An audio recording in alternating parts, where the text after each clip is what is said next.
Tous les ans, Syntex Culture Numérique décline une thématique de saison. Nous sommes un lieu de diffusion et de création de la culture numérique à Reims et présentons cette année une exposition collective d'œuvres interactives sur la thématique Me, Myself and I. Ces œuvres sont présentes dans le bâtiment et hors les murs dans la ville de Reims. Le nom de cette thématique vient d'un titre musical du groupe hip-hop De La Soul. C'est un morceau qui dénonce les clichés vestimentaires associés aux courants musicaux. Mais le parcours d'œuvre s'est surtout construit en lien avec cette intrusion passive de notre double virtuel sur les plateformes de communication, utilisées ces derniers temps et accélérées par la crise du Covid dans le cadre du travail ou des rendez-vous à distance amicaux ou encore familiaux.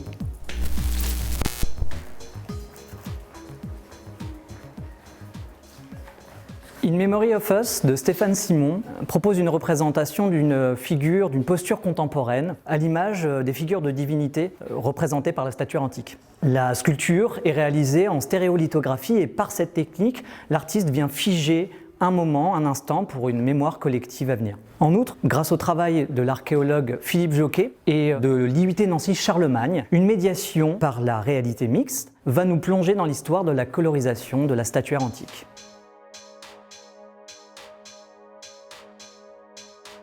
Fabula du collectif Lab 212 propose une étude émotionnelle chiffrée et réalisée en direct. L'installation combine à la fois un système de tracking, de reconnaissance faciale et de relevé biométrique qu'elle vient comparer à un corpus existant. Et en faisant cela, elle va vous proposer une étude de vos émotions par le biais de l'expression de votre visage. Je vous invite à vous rapprocher et vous allez voir que la machine, en relevant votre joie, votre tristesse, les expressions de dégoût, vous invitera à jouer de ces émotions. Non-Facial Mirror du duo coréen Shin Sun-bak et Kim Yong-hun. C'est un duo qui se compose d'un artiste et d'un ingénieur.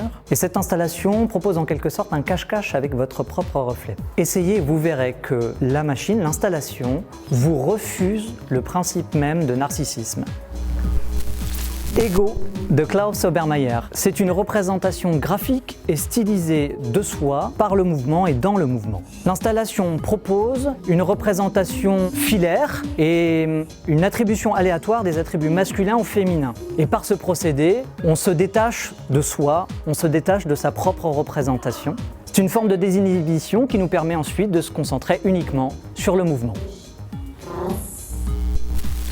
Et voici une installation de J.P. Hayne. Je vous invite à vous asseoir sur le banc.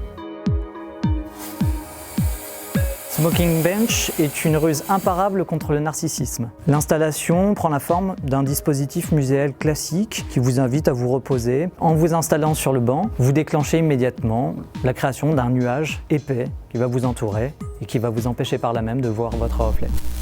Liminal de Louis-Philippe Rondeau, l'artiste propose avec cette installation une vision nouvelle du portrait. On n'est plus sur une version uniquement basée sur le jeu de miroir, une photo instantanée, mais dans une représentation temporelle de soi. En traversant l'arche, on traverse l'espace liminal entre le présent et le passé. Bienvenue. Sming du studio belge Superbe est une expérience de démultiplication de soi. L'installation vous permet d'incarner une chorale et d'en être dans le même temps le chef de chœur.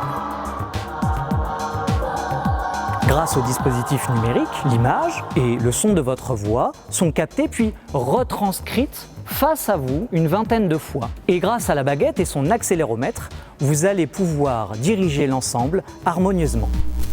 Face de Thomas Voyaume et Florian Girardot est une satire de la photo de profil, vue par tous et de manière démesurée. Notre visage est immense, mais quel est notre sentiment face à lui? Est-ce un sentiment de toute puissance ou de vulnérabilité?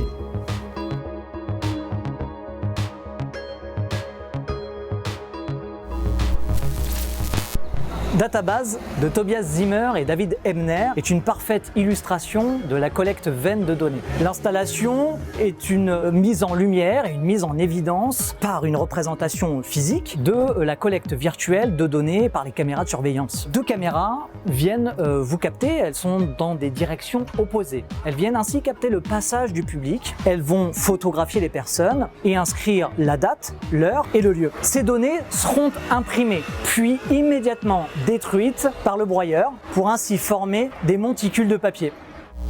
L'artiste et activiste italien Paolo Cirio révèle avec Street Ghost les silhouettes fantomatiques du monde virtuel de Google Street View. En effet, l'artiste y collecte les avatars figés par les véhicules du moteur de recherche, les imprime en taille réelle, puis les colle à l'endroit même où les clichés ont été pris. Par ce geste, l'artiste démontre, voire dénonce, le stockage illimité de nos vies privées.